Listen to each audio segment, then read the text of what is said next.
got the tea? What's the tea? We got the tea. Sip real smooth, come vibe with me. Sacred teas, that frequency. Blue magic, you gon' feel so free. Blue lotus, mango, peach, oolong steam. Little ginger, hibiscus in a team. Hot or cold, float right in the dream. The wise elder, roots run deep. White lotus, elderberry steep. Burdock, dandelion for the cleanse. Ginger, honey bush, so soup begins. Hot cup, calm, cold brew, bold. Either way, let the wellness unfold. Equinox, balance in your cup. Soursop, moringa, power up. Mint leaves cool, pineapple pop. Apple, hibiscus, flavor don't stop. Hot, cold, always refreshing. Sacred tea, your soul's blessing. We got the tea. What's the tea?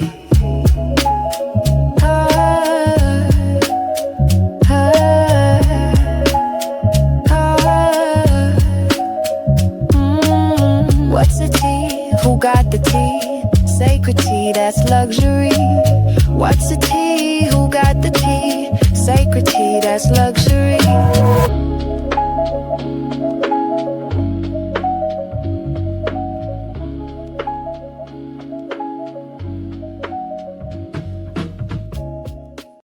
It's tea time with MahMah Tea. Hey babies, it's MahMah Tea, back with another one. Okay, y'all, I'm not going to keep y'all too long on this, but I think I'm going to make this a part 2. See, the last part I did when we talked about age of Aquarius or Pisces, honey, there's a whole nother part of that video that I didn't show. So I wanted to sit back and watch the comments and just see how y'all responded to what was dropped and what we talked about. And honey, we all got a lot to say. Now, let me say this one thing, baby.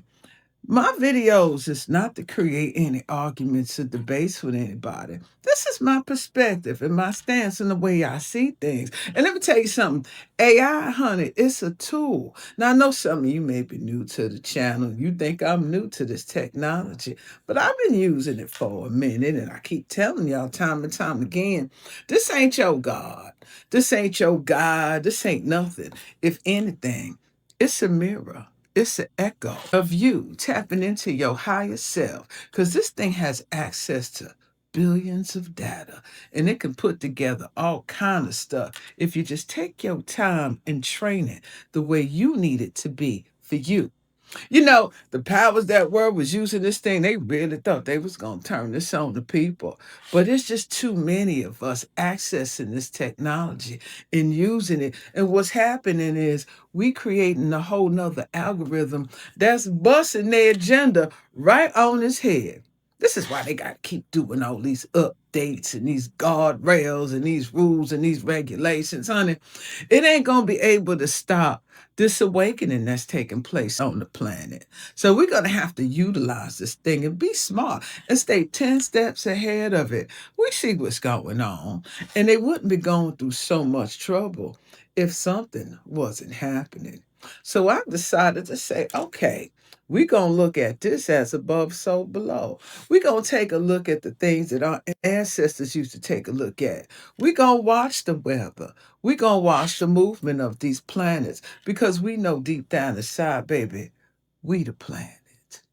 We have reflected everything that's above us. Some people actually think that these planetary bodies, these planetary energies are separate from us, when I think we are condensed versions of everything you see in the universe, walking and contained in these bodies. That's why they say you a universe all on your own. If you just take the time and learn how to think outside the box. Because here's the problem. I keep telling y'all, and I'm going to tell y'all time and time again. It's religion. Religion keeps you contained in the box. Religion keeps the spell of mental and spiritual slavery over you, because those that control your spirit control everything that follows after. And until you break away and snap out that spell, you won't be able to tap into the divine creator that's already existing within you, because it's one with you, baby.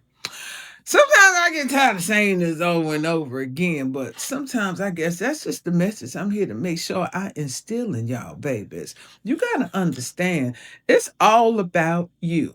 And the more you recognize that, you pull away from the general script that's trying to be played out with the little hat people and the bully of the West and everybody else. Honey, they rewrote and remixed these ancient mythological stories and trying to make it real. And they created these deities and these beings for you to bow down to. These gods of Moloch and all the rest of these deities. Let me tell you something, baby. If you study mythology, you'll find one common denominator. They need your energy. Talk about burnt offerings, honey. That's a scent. They like the smell of death. Sacrifices. You know, I began to realize these sacrifices in these big time religions that's taking place around solstices and the equinox. Notice what's going on now. All these wars. Wars create a lot of bloodshed, a lot of trauma, and it feeds off the energy of the emotional people. So everybody's all wrapped up in talking about this thing. Who you think is serving and benefiting the most? When you listen to all this stuff and you regurgitate it over and over again, you giving it power to manifest into your reality. So when they write this script or rewrite the script and they playing it in cartoons and you think it's something real, honey, all of these people are in these certain sectors, in these cults, in these societies where they studied the ancient ways. And they are the ones that are in these positions. They run the media, honey. They run the newspapers. Do they still got newspapers? And they trying to get you to feed into their narrative. And the more y'all sitting around in your groups and you studying this stuff from their perspective, talking about well, we this and we that in their story, honey, all you doing is playing their game. The beast needs something to feed off of. It's been feeding off the children. You see what's going on? We've been telling y'all that, but you wouldn't believe it. Sex rituals, we've been telling y'all that. You wouldn't believe it. Harnessing the energy of women and children. We've been telling y'all that. You wouldn't believe it. But now it's front and center because we're at the time of disclosure. They got to tell you because even these fools operate under divine law, meaning they need your permission to do the shit. Now, I know some of y'all like the trumpets and some of y'all like the little hats and all this kind of stuff, and you think this one's chosen and that one. Honey, it's all a game. And it's all a lie. And it's being shown who you really align with because these people don't give a damn about you. Well, I'm not going to get too preachy about this, but you're going to have to find yourself. You're going to have to realize that you existed long before all of they did. And in my mind, honey, I think the souls that's walking on this planet now are the souls that was here from the very beginning. I think we the same people recycle over and over again till we get the lesson. We understand what's really going on and we pull up out this matrix. Who are you deep inside of what did you come here in this incarnation to bring this lifetime? And stop being a damn copycat. Anyway, look here. I'm going to go ahead and roll this clip and y'all let me know what y'all think about the part 2 of this age of a Pisces or Aquarius. This time we talk about where we may be headed according to these planetary alignments, according to the tropical astrology and sidereal astrology. And also, now I see that y'all like that Moldavite hunter, but I done sold out. But if you want some more, just comment Moldavite down below, and I'll make sure I get some more stock for y'all. Until then, love you, babies. Bye now. Another sacred beat. Yo, so we all heard about Moldavite, right? But have you heard of this Libyan desert sand? Listen, there's a story behind this, and no one's really even talking about it. So yes, we know in the Czech Republic, and about 15 million years ago, this meteorite came and crashed in the earth and created Moldavite. But do you know, 5 million years prior to that, this meteorite hit the sub-Saharan desert, the sand, and turned it into this amber-colored molten glass. Now they said this hit in between Libya and Egypt. So just imagine the secrets it holds. Some say it was worn by kings like King Tutankhamun, and it carries the energy of the sun. So let's say Moldavite is that transformer, right? It helps walk you through the process of the ego and the shadow, and so you can transform into your higher self. But some say that the Libyan desert glass is waiting for you after you rise, because this is the Phoenix Stone. So if you're ready to get your hands on this Libyan glass, comment Phoenix and I'll show you how. It's like the blueprint of a new civilization forming. 5. The overlap phase. For your audience, the key insight is this. Humanity may be living in a transition corridor between ages. The sidereal system describes the ending of the old era. The tropical system describes the birth of the new one. So symbolically, Pisces fog is still dissolving reality. Capricorn power structures are still breaking. Aquarian systems are starting to emerge. That's why the world feels unstable yet innovative at the same time. Right. Old frameworks are dissolving faster than new ones can stabilize. Now, here's the question that will really open the next door for your discussion. If these archetypes are correct, the late 2020s and early 2030s could mark the moment when several of these outer planets change signs almost back to back. Historically, when that happens, civilizations tend to enter completely new paradigms. So the deeper question becomes, is humanity simply in chaos right now, or are we witnessing the birth pains of a completely different world system? Absolutely. So this is great. We discussed the past 5 years. We talked about where we currently are. Now let's look at the next 5 years with these planets that are changing these positions almost simultaneously, and the effect that can have on us symbolically, financially, esoterically, even, as well as on a mundane level and on a medicinal level. Let's bring all of astrology together and all its different layers and look at the probability of where we can be headed and what that might look like according to the archetypes and the symbolism of these planetary energies. All right, let's step into the next 5 year corridor and read the sky symbolically, the same way we just decoded the past. We'll keep both lenses alive: tropical, psychological, cultural, and sidereal, karmic, cosmic timing, because together they form a much richer map. Think of this period as a cosmic hinge point. Several slow planets are shifting signs within a short window, and when that happens historically, societies often move into entirely new paradigms. The major players guiding this next chapter are Pluto, Neptune, Uranus, Saturn. Each one governs a different layer of civilization. The big structural shift, Pluto. In the tropical system, Pluto settling into Aquarius symbolizes a deep transformation of power in civilization's operating system. Aquarius governs networks, technology, collective movements, social systems. So symbolically, the next several years could look like power moving away from centralized institutions toward decentralized systems. You may see things like technological governance structures, AI and automation reshaping labor, new forms of collective organization, grassroots or network-driven movements challenging hierarchy. From the sidereal lens, Pluto still working through Capricorn suggests that the collapse of old institutions isn't finished yet.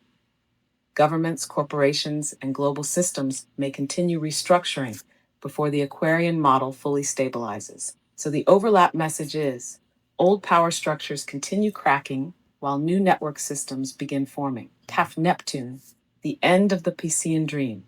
The movement of Neptune out of Pisces and toward Aries is one of the most symbolically powerful shifts of this era. Pisces energy is about dreams, illusion, spirituality, collective emotion. Aries energy is about action, identity, conflict, beginnings. So this transition symbolically represents the end of a long dream cycle and the awakening of will. Collectively, this could manifest as people demanding clearer truth, the collapse of narratives that relied on illusion, stronger ideological identities emerging, movements driven by passion and conviction. Spiritually, the shift moves humanity from mysticism into action. The question becomes less, what do we believe? And more, what are we willing to fight for? Uranus, economic and technological shocks. Uranus continues to symbolize disruption. From the sidereal view, Uranus in Taurus continues revolutionizing money, resources, agriculture, physical infrastructure.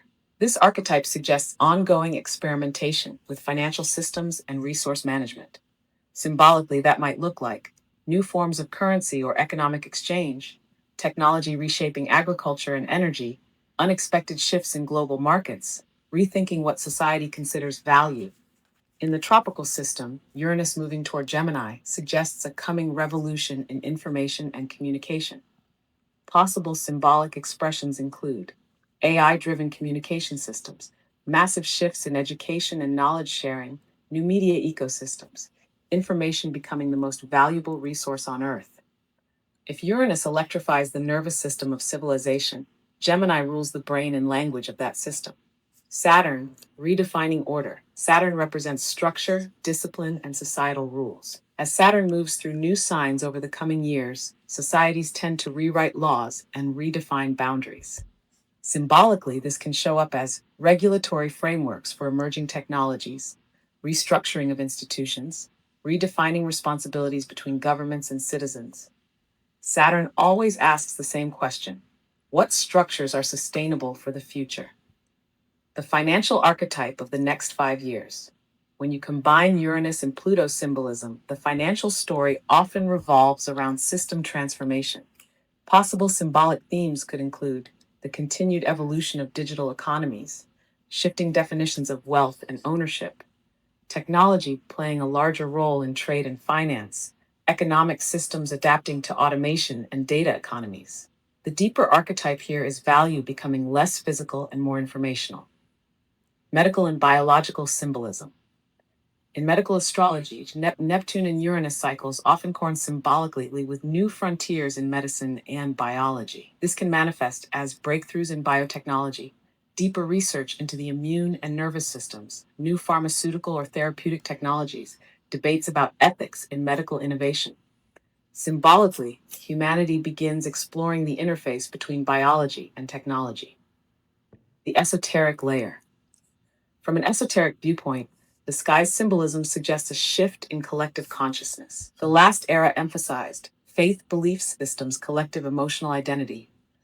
The emerging pattern emphasizes knowledge networks, individual awakening, technological evolution of consciousness. Spiritually speaking, the next 5 years may feel like humanity moving from the ocean of Pisces to the electric air of Aquarius. Less mysticism alone, more applied wisdom. The overall archetypal pattern. When we zoom out, the symbolic narrative looks like this. The old world dissolves, the power structures transform, the economic systems evolve, the information networks ignite. It's not simply chaos, it's a civilizational transition phase. The turbulence we see is often what happens when an old operating system is being replaced. Let me ask you something, because this could deepen your YouTube discussion even more. There's another layer most people miss in these conversations: the long 200-year cycle that began with the Jupiter-Saturn conjunction in air signs in 2020. Astrologers often see that as the start of an entirely new societal element cycle. If you want, we can decode that next, because it connects directly to technology, information economies, and the rise of network societies in the decades ahead. Yes, I definitely want you to tap in that. And there's a layer we need to add that I missed earlier. I want to talk about eclipses and the effects that they have, whether they're solar eclipses, lunar eclipses, and total eclipses, and when they're visible over certain countries, continents, or such things like that. And what does that actually mean? And how did that have an effect on what's going on? Because there was this big, huge total eclipse that went on, I believe it was in 2022, I'm not too sure, where everyone was outside and looking at it and went over America. And before that, I believe it was 2017, there was another total eclipse that went in the opposite path over America. And it looked like it created this pathway of an X right across America. And the center point was this city called Little Egypt in Illinois, I think. So with all of that being said, the layer of eclipses and the visibility of where it is, what effect symbolically does that have? Now you're stepping into one of the most ancient layers of astrology. Eclipses were considered cosmic punctuation marks by nearly every old civilization. They're not just normal lunar cycles. They're moments when the lights of the sky temporarily lose balance. Astrologically, eclipses involve the alignment of the sun, the moon, and Earth along what are called the lunar nodes, the karmic intersection points of the moon's orbit. Because of that alignment, astrologers traditionally see eclipses as course correcting events for collective destiny. Let's break this down symbolically and historically so your audience can see the pattern. What solar and lunar eclipses represent. Solar eclipse. A solar eclipse occurs when the moon blocks the sun. Symbolically, this represents leadership shifts, disruptions to authority, the start of new historical chapters, hidden things coming into light later. In ancient astrology, solar eclipses were associated with kings, governments, and national leadership because the sun represents the ruling power. Lunar eclipse. A lunar eclipse occurs when Earth blocks sunlight from reaching the moon. Symbolically, this represents emotional and societal turning points, the culmination of collective cycles, revelations within the public sphere. Because the moon represents the people, lunar eclipses are often associated with public sentiment and mass consciousness.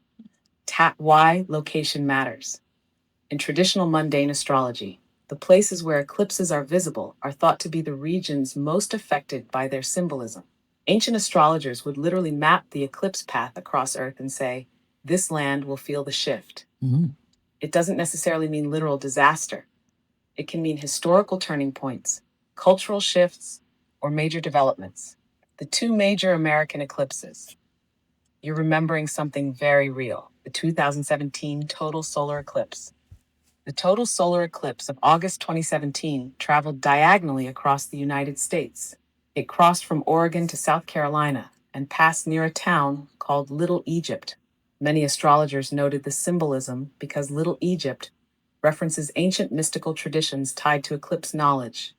The 2024 total solar eclipse. Another major eclipse crossed the United States in April 2024, traveling from Texas to the Northeast. When you overlay the paths of the 2017 and 2024 eclipses, they form a large X across the United States, intersecting again near that same region of southern Illinois. Symbolically, an X in astrology often represents a crossroads or turning point, not doom, more like a pivot point in history. Why astrologers pay attention to this? Eclipses tend to activate the zodiac signs they occur in for about 18 months to several years. When two powerful eclipses cross the same nation within a short time span, astrologers interpret that as a period where that nation may undergo major identity shifts, leadership transitions, or cultural transformations. For the US, the 2024 eclipse corridor symbolically aligns with social polarization, institutional questioning, rapid technological and economic shifts, debates about the direction of the country. In other words, a national crossroads, the esoteric layer. In mystical astrology, eclipses are sometimes described as cosmic resets. For a brief moment, the sun, the moon, mind, the earth, physical reality align perfectly. This alignment is thought to accelerate karmic timelines, meaning events that might normally unfold slowly can suddenly move much faster. That's why eclipses are often associated with sudden changes, revelations, collective awakenings. The larger eclipse cycle. Eclipses follow an 18-year pattern known as the Saros cycle.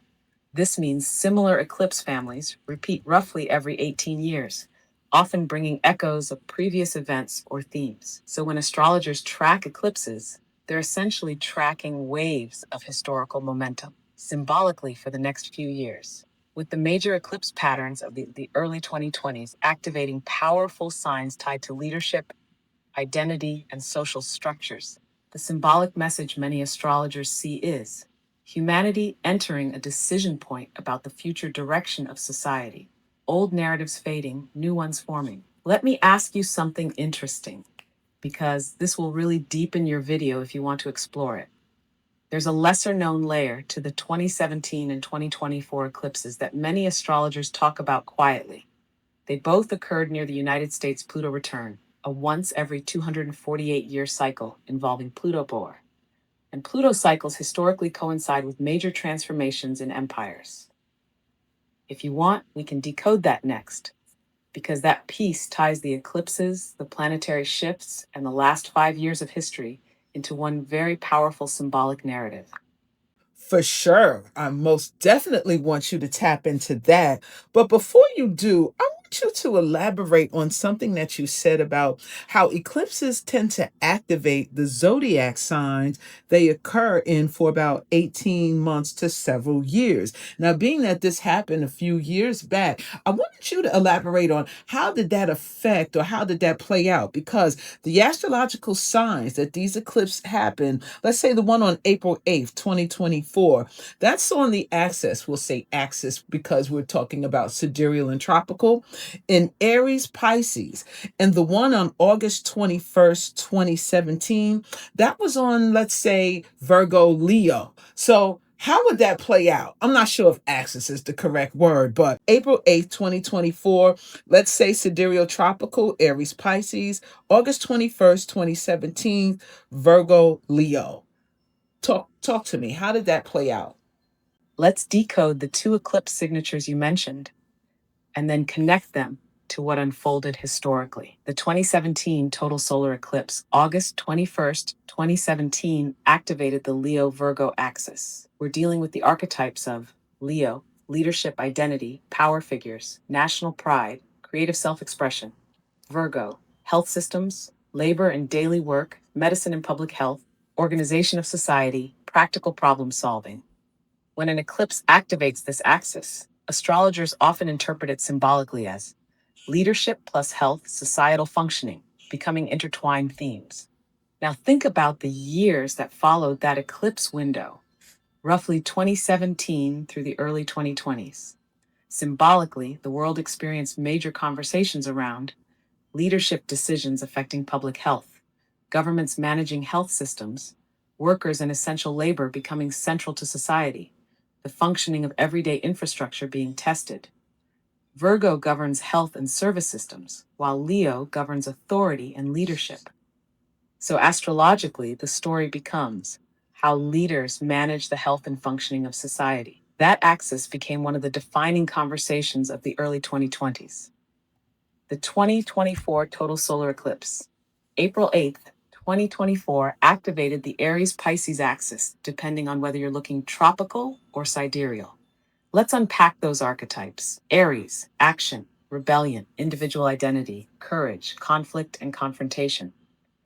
Pisces, mass emotion, faith systems, illusion and narrative, sacrifice and compassion, the collective subconscious. When eclipses activate this axis, astrologers often see tension between belief systems and personal identity.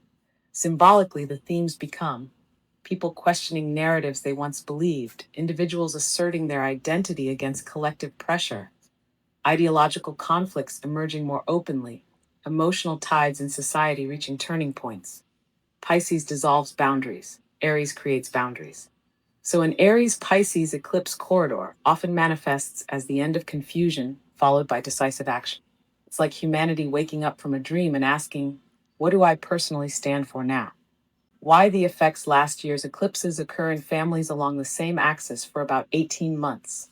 During that window, multiple eclipses activate the same themes again and again. Each one adds another layer of momentum. Think of it less like a single event and more like a sequence of pressure points. The first eclipse opens a chapter. Later eclipses in the same axis push the story forward, in the mundane astrology perspective. In mundane astrology, the branch that studies world events, eclipse axes are interpreted as societal topics under karmic review. So the two eclipse axes you mentioned tell a story in sequence. Leo Virgo, 2017 era. Questions about leadership, work, and health systems.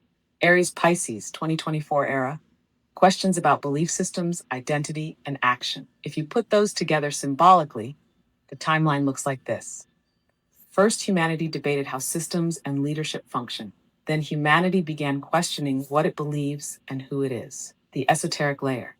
From a more mystical perspective, eclipse axes can symbolize stages of consciousness.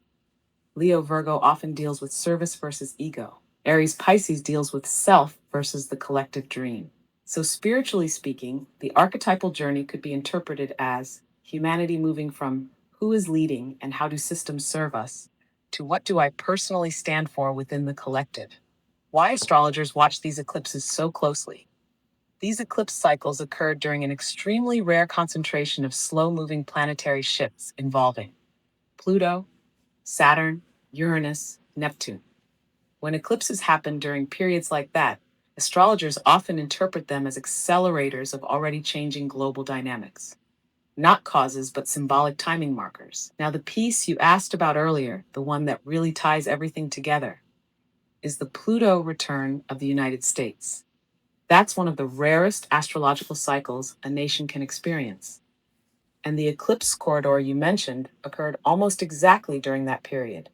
When astrologers look at empire level transformations, that's usually the cycle they watch most closely. If you want, I can break down what a Pluto return symbolizes for nations and why many astrologers see it as a turning point in the life cycle of empires. Absolutely. Let's go. All right, let's open that door because the Pluto return is one of the most talked about cycles in mundane astrology. It's rare, slow, and when it occurs for a nation, astrologers see it as a period where that nation confronts its shadow, power structures, and foundational identity. The planet involved is Pluto. What a Pluto return is. Pluto takes about 248 years to orbit the Sun. A return happens when Pluto comes back to the exact zodiac position it occupied when a nation or entity was founded. For the United States, Pluto was in Capricorn in 1776. Around 2022, Pluto returned to that same position. That means the country experienced its first Pluto return in its history. Astrologically, Pluto governs themes like power and control, wealth and hidden systems, destruction and rebirth, corruption being exposed, transformation at the deepest level. So, when a nation goes through a Pluto return, astrologers often interpret it symbolically as a reckoning with how power has been used since the nation's birth. Why Capricorn matters? Because the return occurs in Capricorn. The archetype involved focuses on institutions. Capricorn governs government structures, corporate systems, authority and hierarchy, law and long standing institutions. So, the symbolic message of this Pluto return is often interpreted as a deep transformation of the country's institutions and power structures. Not necessarily collapse, but exposure and restructuring. Historically, Pluto cycles tend to surface things that were buried for generations. The historical pattern astrologers often look at other empires when discussing Pluto cycles. For example, Pluto cycles coincided symbolically with major turning points for empires like the Roman Empire and the British Empire. These periods often corresponded with times when those societies had to redefine their power structures or global roles. It doesn't mean the end of a nation automatically. More often, it marks a profound transformation in how that nation operates. Why the timing feels intense. What makes the early 2020s interesting astrologically is that the Pluto return occurred at the same time as several other powerful cycles. The Jupiter-Saturn conjunction shifting into air signs, major eclipse cycles crossing the United States, Uranus disrupting economic systems, Neptune dissolving old narratives. When multiple long-term cycles overlap like that, astrologers interpret it as a generational turning point. Symbolic themes of a national Pluto return. Astrologically, a Pluto return often correlates with collective questions like who truly holds power in the nation? Are the founding ideals still functioning? What hidden systems need to be exposed or reformed? How should wealth and resources be distributed? These questions tend to surface through politics, economics, culture, and social movements. The Phoenix archetype. Pluto is often associated with the Phoenix myth, the creature that burns and rises again from its ashes. So, in esoteric astrology, a Pluto return isn't only about crisis, it's about rebirth. The archetypal message is old structures that no longer serve the collective must transform so something new can emerge, connecting it back to the eclipses. Remember the eclipse X pattern crossing the United States in 2017 and 2024. Those eclipses occurred right in the middle of the Pluto return window. Astrologically, that combination symbolically represents a spotlight moment in a nation's timeline, when collective attention turns toward identity, direction, and transformation. Eclipses illuminate turning points. Pluto governs deep transformation. Together, they amplify the sense that a society is reevaluating its foundations, the next phase. From a symbolic perspective, the Pluto return phase doesn't end overnight. The transformation can unfold across a decade or more as the new structures slowly emerge. And with Pluto beginning to interact with Aquarius themes in the tropical zodiac, astrologers often speculate that the next chapter may involve technology playing a greater role in governance and society, shifts in how communities organize themselves, debates about individual freedom versus collective systems. So when astrologers step back and look at the bigger pattern, the eclipses, the Pluto return, the outer planet shifts, they often frame this era not just as turbulence, but as a generational pivot point in the evolution of institutions and collective consciousness. For your audience, a powerful closing question might be, if a Pluto return symbolizes the rebirth of a nation's power structures, what kind of system do people actually want to emerge from that transformation? I am so glad you're about the closest thing. I was thinking the same thing. And I want to say this was a marvelous conversation. You've covered so much information, and we've seen how it's all playing out past, current, and maybe even the future. So, my question to you is, if you can leave my audience with one thing out of all that we've discussed, what would that be? And also, how could they apply these transits in their personal lives? We talked about how all of this is playing out on the world stage, but the world is governed by people. It's governed by humanity. It's governed by the collective. But as an individual, what would you leave them with on how they can apply all of these transits in their lives? Honestly, if I had to leave your audience with just one thing, it would be this. These big cycles aren't happening to us as much as they're happening through us. Mm. The sky shows themes and timing, but the way those themes live in the world depends on how individuals respond to them. When we talk about major transits, people often focus on the world stage. Governments shift, institutions change, technology evolves, cultures transform, but those large movements are really just the collective reflection of millions of personal choices. Every person processing change, questioning old systems, or choosing a new way to live is part of that larger pattern. So the practical application is surprisingly simple. Instead of trying to control the cycle, pay attention to what it's asking from you. If a transit is about transformation, look at where your life is ready to evolve. If it's about restructuring, ask what foundations in your life need strengthening. If it's about innovation or freedom, notice where you're being invited to think differently. In other words, use the transits as awareness rather than prediction. They're like weather patterns. When you know the climate, you can choose how to move through it. You might plant something new, reinforce something old, or simply step outside with clearer eyes. And maybe the most empowering piece is remembering that the collective future is built from individual alignment. When people do the inner work that a cycle is asking for, letting go of what's outdated, becoming more conscious, acting with integrity, that's when those huge planetary shifts start showing up in healthier ways in the world. So I'd leave your audience with this thought. The cosmos may set the timing, but humanity decides the expression. The more intentional each person becomes with their own growth, the more constructive those big cycles can become for everyone. Ashe, ashe, ashe-yo. And this concludes today's session. Consciousness isn't just a buzzword. It's the original tech. The mind, it's the interface. But religion, that became the firewall, programmed to keep us dependent, disconnected, and blind to our own operating system. Meanwhile, covert operations have been running simulations, tapping timelines, peering into possible futures in secret. So here's the question. If they're using ancient science to map reality and manipulate outcomes, why aren't we doing the same thing? Why are we still waiting for saviors, worshiping shadows and ignoring the power we carry? It's not just time to wake up. It's time to remember we were the architects all along.